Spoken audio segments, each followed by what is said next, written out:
You don't have to do this. Agent Vex's voice suddenly crackled over the communication system. I'm offering you one last chance, Jake Henderson. Come alone to my ship. Bring the alien girls. I'll trade them for your sister's exact location. Jake looked at Zara and Lyra. Both girls nodded firmly. They had made their choice hours ago. Sorry, Vex, Jake replied into the communicator. We're coming for my sister, and we're coming for all the other slaves too. It ends today. Agent Vex's laugh was cold and cruel. Then you've chosen death for everyone you care about. The battle for Darkness Prime began at dawn, Galactic Standard Time. Agent Vex's fleet was massive and well-armed, but Jake's alliance was something new in the galaxy, dozens of species working together with one purpose. The first wave of fighting was brutal. Several allied ships were destroyed, and Jake felt his heart break for every life lost. But the alliance kept fighting, inspired by the idea that slavery could finally end. Their main shield generator is on the planet's surface, Lyra called out from her position at the scanner.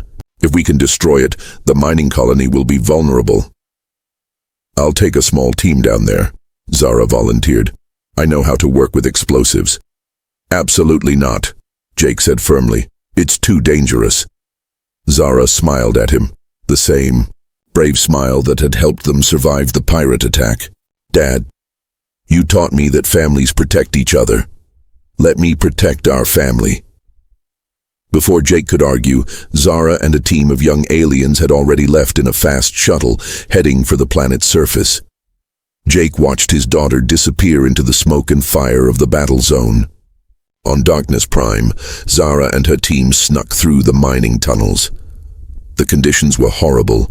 Slaves of all species worked in the dark, breathing poisonous air, barely surviving on scraps of food. Many of them were children. This is worse than I imagined, whispered Cato, a young Altarian who had volunteered to help.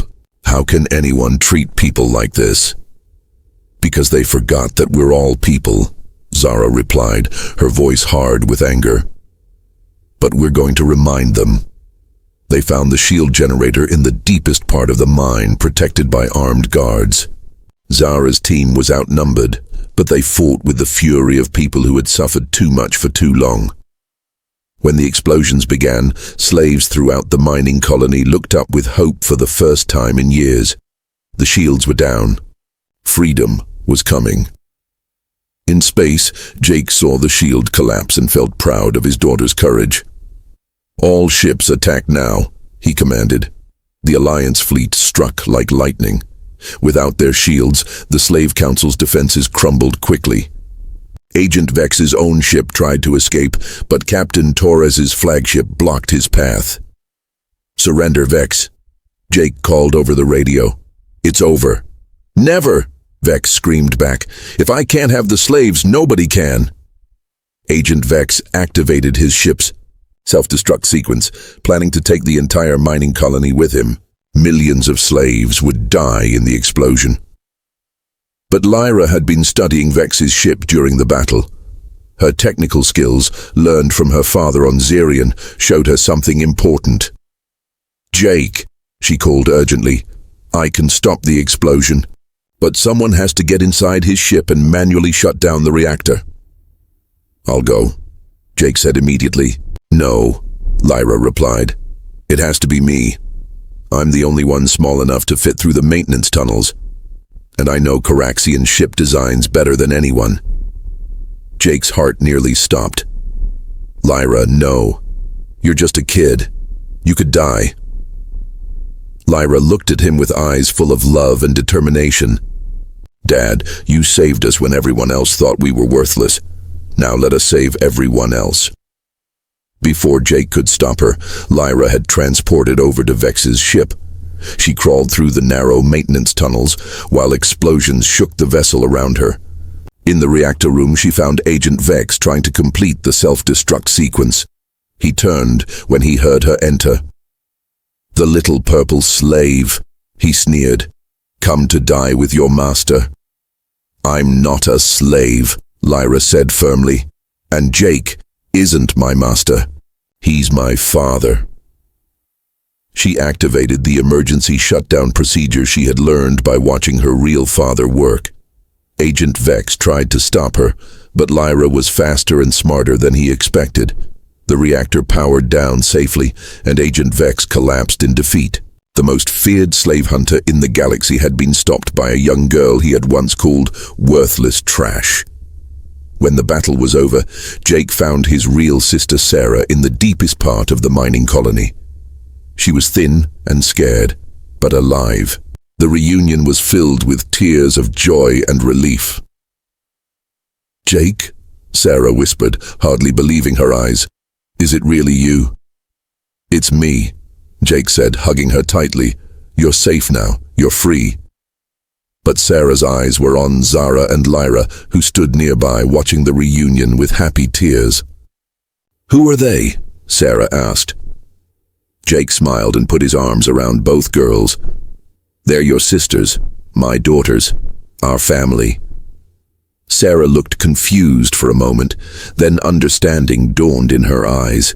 She had heard stories about her brother's kindness even in the slave mines. Other prisoners had whispered about the human who treated aliens like family. "You adopted them?" she asked. "They adopted me too," Jake replied. "We chose each other."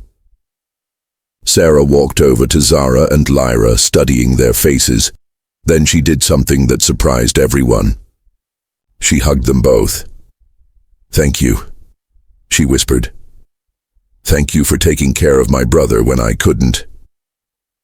In the months that followed, the galaxy began to change in ways no one had expected. The Slave Council was disbanded. Agent Vex was put on trial for crimes against all species. Thousands of slaves were freed and given new homes. But the biggest change was in how different species saw each other. Jake's example had shown that kindness was possible between any beings. Humans began adopting alien children. Aliens began treating humans as equals. Old enemies became friends. Jake, Sarah, Zara, and Lyra traveled the galaxy together, helping to set up schools and hospitals for former slaves. Zara became a famous doctor, healing people of all species. Lyra became an engineer, designing ships that would never be used for slavery again. One evening, as their ship sailed through the stars, the four of them sat together sharing dinner and stories. They were no longer the broken people they had once been. They were a family, not because of blood, but because of choice. "Do you ever wonder what would have happened if we had never met?" Lyra asked. Jake thought about it seriously. "I think the galaxy would still be a darker place, but we did meet, and that made all the difference." Zara raised her glass of juice in a toast. "To families that choose each other." "To love being stronger than hate," Sarah added. "To treating everyone with kindness," Lyra continued. "And to never giving up on each other," Jake finished. Outside their window, the stars shone brightly, each one representing a world where their story had inspired others to be better. The galaxy was far from perfect, but it was healing, and it had all started with one simple act. A human who saw two alien girls not as trash, but as people worthy of love. The revolution of kindness had won. Each other, no matter what. Agent Vex's black ship appeared on Jake's scanners 3 days later. It was massive, 10 times bigger than Jake's small trading vessel. The ship looked like a giant metal spider, with weapons pointing in all directions. "That's him," Jake said grimly, looking at the screen. "Agent Vex." Zara and Lyra stood beside him, no longer the scared girls he had rescued. They were his daughters now, and they faced danger together. "His ship is too fast," Lyra observed, studying the readings. "We can't outrun him. And too strong," Zara added. "We can't fight him either." Jake's mind raced. He had heard stories about Agent Vex, the slave hunter who never gave up, never showed mercy. Vex had captured thousands of escaped slaves and sent them back to their masters. Or worse. "There's a neutral space station nearby," Jake said. "Freeport Station. It's protected by the Galactic Treaty. Even Vex can't attack us there. Are you sure?" Lyra asked. Jake wasn't sure of anything anymore, but it was their only chance. They reached Freeport Station just as Vex's ship started firing. The station's shields protected them as they docked quickly, but Jake knew they couldn't hide forever. Freeport Station was different from other places they had visited. Here, all species mixed together peacefully. Humans worked alongside blue-skinned Altarians. Purple Zephyrians shared meals with green Vortakians. Everyone was welcome as long as they followed the station's rules. No violence, no slavery, and no discrimination. As Jake, Zara, and Lyra walked through the station's main corridor, something unexpected happened. Other aliens began to stare at them, not with hatred or disgust, but with curiosity and wonder. "Is that really them?"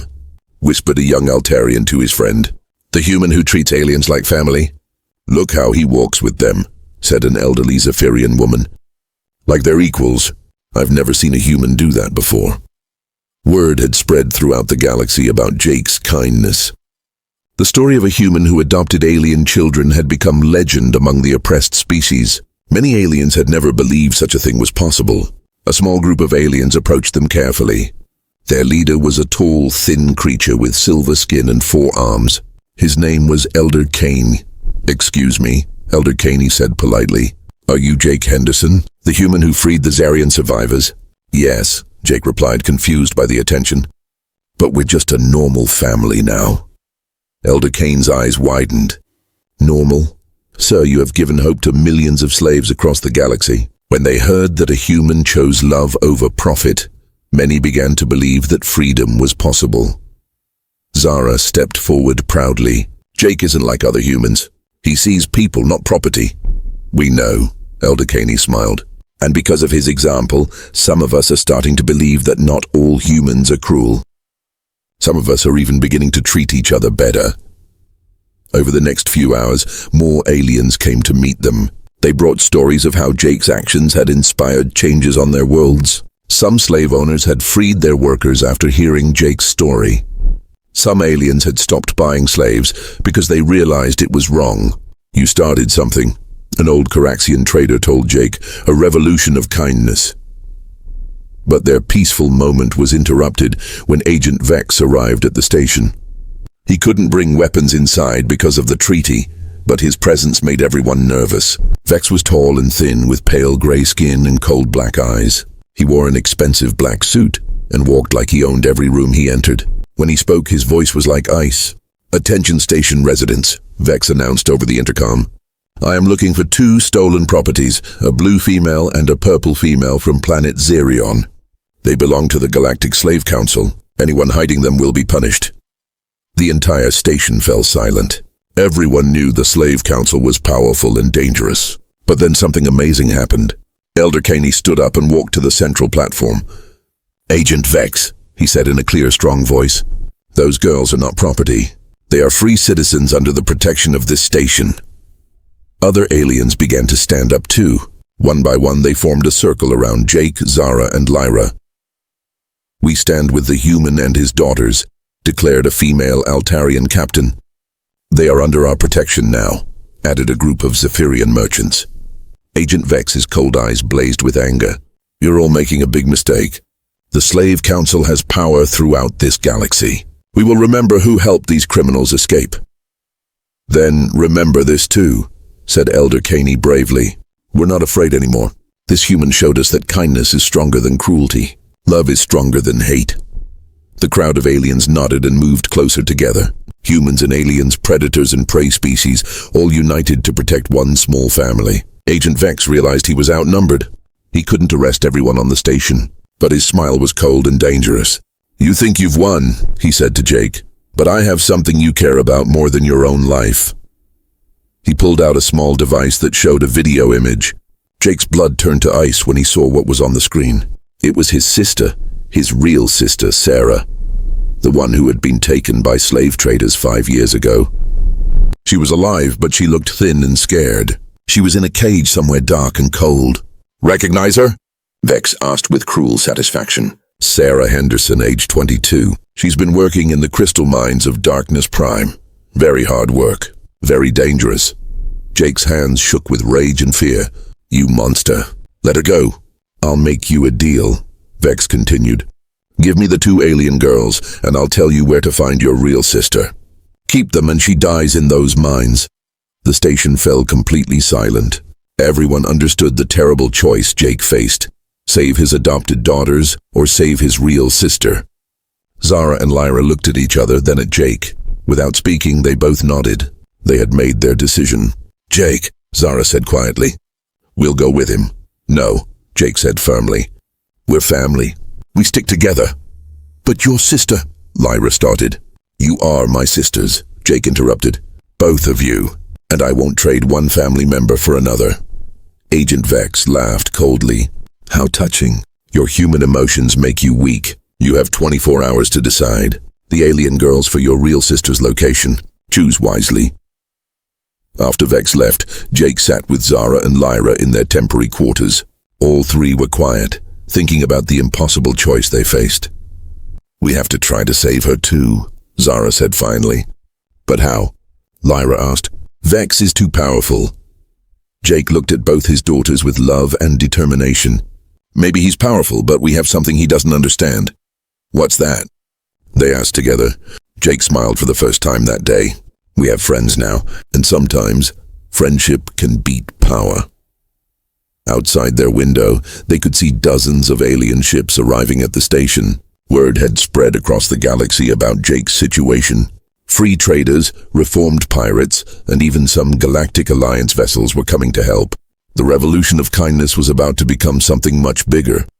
Jake stood on the command deck of Captain Torres's flagship, watching dozens of ships gather around Freeport Station. Word had spread across the galaxy faster than light speed. Free traders, reformed pirates, Alliance vessels, and even alien merchant ships had come to help.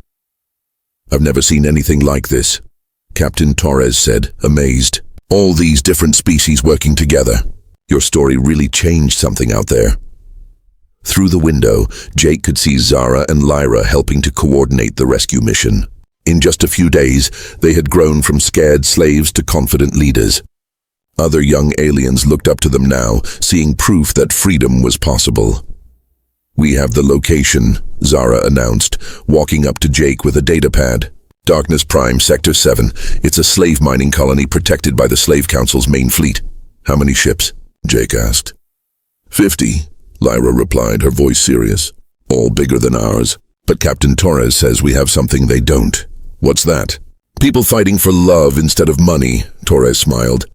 "That makes us stronger than we look." But Jake knew the truth. Even with all their allies, this would be the most dangerous thing they had ever tried. The Slave Council had ruled the galaxy for centuries. They had never been seriously challenged before. "Because I want to know you," Jake said simply. "You're not just the blue one and the purple one. You have names and stories and dreams. I'd like to hear them." Lyra looked up from her food, surprised. "No one ever asked us that before." "My name is Zara," the blue girl said slowly, like she was testing dangerous waters. "And this is Lyra. She's not my real sister, but I take care of her." "Those are beautiful names," Jake said with a real smile. "I'm Jake, and I think what you do for Lyra is very brave." For the first time in months, Lyra smiled a tiny bit. "Zara saved me when the pirates came. She hid me in the food storage room. She got caught because she came back to find me." Zara's cheeks turned darker blue. She was embarrassed. Anyone would have done the same thing. "No," Jake said seriously. "Not everyone would risk their life for a friend. That makes you special." That night, Jake found both girls sleeping in the corner of their room. Even though they had comfortable beds, they were curled up together on the hard floor, the way they had learned to sleep in their cage. Jake quietly brought blankets and pillows. He put them around the girls without waking them up.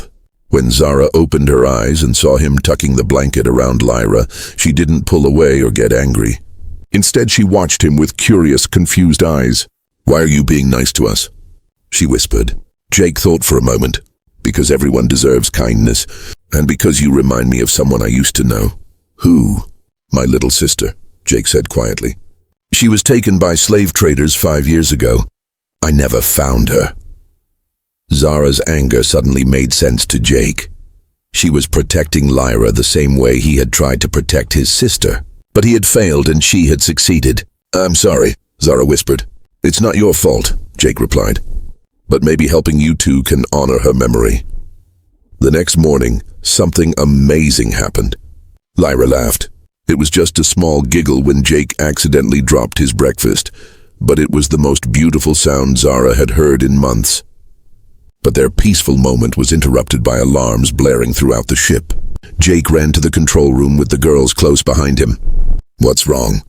Zara asked. Jake's face was grim as he looked at his screens. "We're being followed. 3 ships moving fast. On the main screen they could see the approaching vessels. They were big, black and dangerous looking. Space pirates," Jake muttered. Then he looked at the girls with worry in his eyes. "They probably heard I have valuable cargo on board." "Valuable cargo?" Lyra asked. Jake's voice was sad but determined.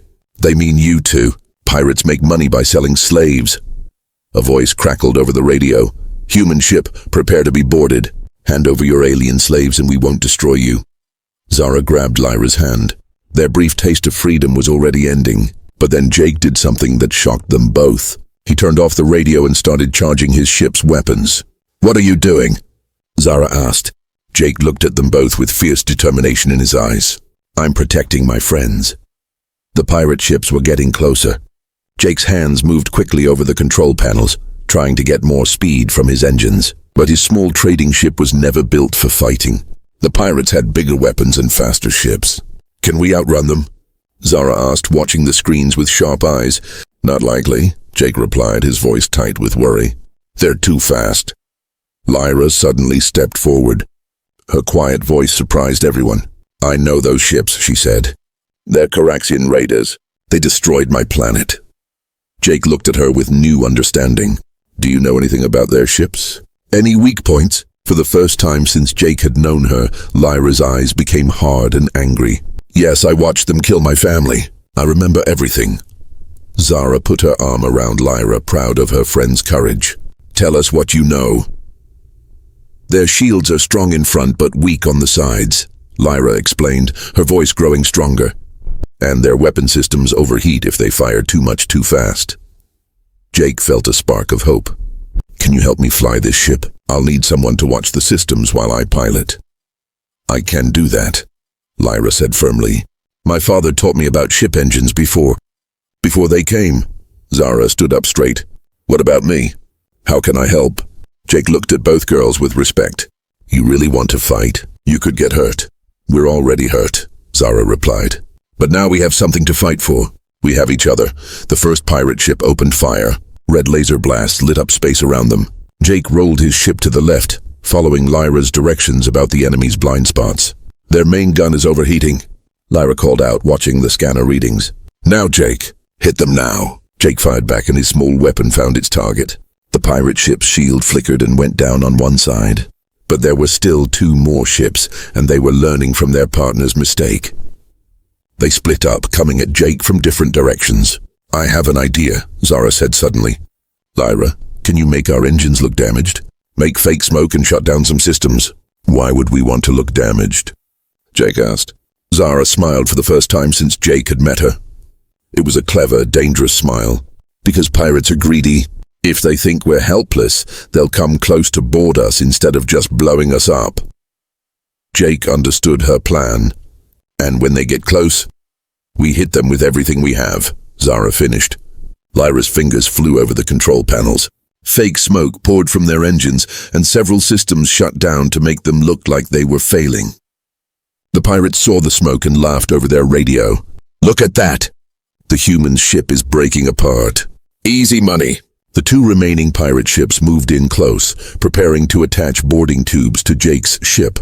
That's when Jake, Zara, and Lyra struck back. Jake fired all weapons at the nearest ship, while Lyra restarted their engines at full power. The sudden acceleration threw the pirates off balance. Zara, meanwhile, had found Jake's emergency flares and was firing them at the second ship's sensors, blinding their pilot. "It's working!" Jake shouted as one pirate ship spun out of control. But the fight wasn't over. The third ship, angry at being tricked, charged up its biggest weapon, one that could destroy Jake's ship in a single shot. "Incoming!" Lyra warned. "Big energy blast. I can't block it." Jake closed his eyes, preparing for the end. But then something amazing happened. The pirate ship exploded in a ball of fire, destroyed by weapons that came from nowhere. "This is Captain Torres of the Free Trader Alliance," a voice said over the radio. "Are you okay down there?" Jake looked at his screens and saw 5 Alliance ships surrounding them. The cavalry had arrived just in time. Later, as they docked at Alliance Station 7, Jake, Zara, and Lyra sat together in their small dining area. All 3 were bruised and tired, but alive. "You saved us," Jake said to the girls. "Both of you. I couldn't have won that fight alone." "We saved each other," Zara corrected him. "That's what families do." The word family hung in the air. Jake felt his heart warm up in a way it hadn't since he lost his sister. "Is that what we are?" Lyra asked quietly. "A family?" Jake thought about it. These weren't just 2 aliens he had bought from slavers anymore. Zara was brave and smart, always thinking of ways to protect the people she cared about. Lyra was gentle but strong, with skills that had saved all their lives. They had fought beside him, trusted him, and chosen to stay with him even when it was dangerous. "Yeah," Jake said with a smile. "I think we are a family." Zara wiped her eyes, trying to hide her tears. "I never thought I'd have a family again after Zarian was destroyed." "Me neither," Lyra added, her voice happy but shaky. Jake reached across the table and took both their hands. Families aren't just about blood. They're about people who choose to care for each other. Over the next few days at the station, Jake did something that surprised everyone, including himself. He went to the Alliance legal office and officially adopted both girls as his daughters. It wasn't easy. There was lots of paperwork and questions. But Jake was determined. "Why do you want to do this?" the Alliance officer asked. "These are alien children. They're not even your species." Jake looked through the window at Zara and Lyra, who were waiting outside. Zara was teaching Lyra how to repair a broken scanner, both of them laughing as they worked together. "Because they're not alien children," Jake said firmly. "They're my children. And family takes care of family." When Jake came out with the official papers, both girls cried happy tears. For the first time in months, they felt safe and wanted and loved. But their celebration was cut short when Jake's communication device beeped with an urgent message. The sender was someone Jake had never heard of, Agent Vex of the Galactic Slave Council. The message was short and scary. "You have something that belongs to us, human. We're coming to get it back. Run all you want. We always find what we're looking for." Jake showed the message to Zara and Lyra. Instead of being scared, both girls stood up straight with determination in their eyes. "Let them come," Zara said angrily. "We're not slaves anymore." "And we're not alone," Lyra added, squeezing Jake's hand. Jake looked at his daughters, because that's what they were now, officially and in his heart, and felt proud and worried at the same time. Agent Vex was dangerous, but Jake had something the slave hunter didn't understand. He had family, and family would fight for. The hot air of planet Keth 7 burned Jake's lungs as he stepped off his small trading ship. Dust swirled around his boots, and the smell of cooking meat mixed with something much worse. He pulled his jacket tighter and walked toward the busy marketplace. Jake had been a space trader for 5 years. He bought and sold goods across the galaxy, always looking for fair deals. Today he needed rare crystals for his ship's engine. Keth 7 was known for having everything a trader could want, if you had enough credits. The marketplace was loud and crowded. Aliens of all shapes and sizes pushed past each other, shouting prices and arguing over deals. Jake saw purple-skinned merchants selling glowing fruit and tall green aliens fixing broken machines. Everything seemed normal until he heard something that made his blood freeze. "Fresh slaves! Get your workers here!" Strongback's quick hands. Jake's heart dropped. He knew slavery existed in some parts of the galaxy, but he had never seen it up close. His feet moved without thinking, pulling him toward the terrible sound. In a dark corner of the marketplace behind the normal stalls, Jake found the slave market. His stomach turned. Beings of different species stood in metal cages, their eyes empty of hope. Some were big and strong, others small and scared. All of them looked broken, but 2 figures in the smallest, dirtiest cage caught Jake's attention. They were young alien girls, huddled together like frightened animals. The older one had blue skin and cat-like ears. Her arm was wrapped protectively around a smaller girl with purple skin and large, sad eyes. "Look at those 2, laughed a fat alien merchant walking by. Been here for months. No one wants broken goods. Jake watched as other buyers looked at the girls and walked away. One alien even spat near their cage. Worthless trash, the buyer muttered. The blue-skinned girl, she looked about 16 in human years, pulled the smaller one closer. Her eyes were fierce despite her thin body. She was protecting her friend even though she could barely protect herself. How much for those two? Jake found himself asking before he could stop. The slave dealer, a nasty-looking creature with too many teeth, turned around. His name tag said Krex. Oh, those? You don't want them, human. They're from planet Zerion. That place got destroyed 3 months ago. These two are the only survivors. Jake's heart ached. He had heard about Zerion on the news feeds. Space pirates had attacked it for its resources, killing everyone who fought back. These girls had lost everything. Their families, their home, their entire world. The blue one bites, Krex continued with a cruel laugh. And the purple one hasn't spoken a word since she got here. They're damaged goods, completely broken. I've been trying to sell them for weeks. Jake looked back at the girls. They were listening to every word, understanding that they were being talked about like objects. The older girl's jaw was set with quiet anger, but her eyes showed deep sadness. The younger one just stared at the ground, lost in her own world of pain. They don't eat much, Krex added, trying to make a sale. And they're house-trained. The blue one knows some basic medical stuff from her planet, but honestly, you'd be better off buying those strong males over there. Jake's hands became fists. These weren't objects to be bought and sold. They were people who had suffered more than anyone should. The blue girl was probably trying to take care of her friend, the only way she knew how. The purple girl was likely in shock from losing everything she had ever known. I need to think about it, Jake said, his voice tight with anger. He walked away, but he couldn't focus on anything else. Other traders talked to him about crystals and engine parts, but all Jake could see were those 2 pairs of hopeless eyes. He tried to do his normal business, but his mind kept going back to the girls. As the sun set on Keth 7, Jake made his decision. He couldn't save everyone in that terrible place, but he could save 2 people who needed help. He had enough credits and his ship had extra rooms. The slave market was quieter at night. Most buyers had gone home. Jake found Krex counting his money near the cages. I'll take the 2 girls, Jake said simply. Krex looked surprised, then pleased. Really? Well, your funeral, human. That'll be 500 credits for both. They're not worth more than that. As Jake handed over the money, he looked at the girls one more time. They were holding each other, probably thinking they were about to be separated forever. They had no idea that their nightmare was about to end, but someone was watching from the shadows. Agent Vex, a hunter for the Galactic Slave Council, had been tracking illegal sales. He smiled coldly as he saw the human buy the girls. Interesting, he whispered to himself. This human might be more trouble than he's worth.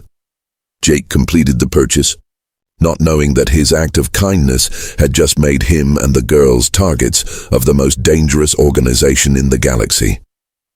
The 2 alien girls woke up slowly in Jake's ship.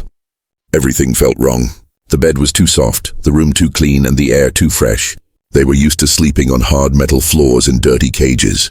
This had to be a trick. Zara, the blue-skinned girl, sat up quickly and pulled Lyra, the purple-skinned girl, behind her. Her cat-like ears moved as she listened for danger. The room was small but comfortable, with 2 real beds, clean blankets, and even a small window showing the stars outside. Where are we? Lyra whispered. These were the first words she had spoken in weeks. Her voice was soft and scared. On his ship, Zara replied, her voice hard with suspicion. The human bought us. Now we wait to see what he really wants. Lyra's large eyes filled with tears. What if he's worse than the others? What if he hurts us? Before Zara could answer, the door made a soft beeping sound. Both girls jumped and pressed themselves against the far wall. They had learned that when doors opened, bad things usually happened.